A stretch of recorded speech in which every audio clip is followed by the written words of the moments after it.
albishirinku al'ummar ƙasar Nijar, albishirinku mutanen garin Tawa, albishirinku mutanen Adar, albishirinku mutanen kewayen garin Tawa gaba ɗaya, birni da ƙauye. Tabbaci haƙiƙan kuna da babban baƙo. Kuna da babban baƙo ranar Lahadi, Dimansh, ana fahimta 9 ga watan nan na Nuwambar. Kuna da babban baƙo mai girma shugaban ƙasa General Darme, President de la République du Niger, Abdurrahman Chani.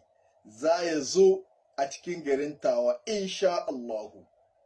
Za ya yi kwana 2, ranar Litinin za a zo a hilin ƙwallon ƙafa na garin Tawa.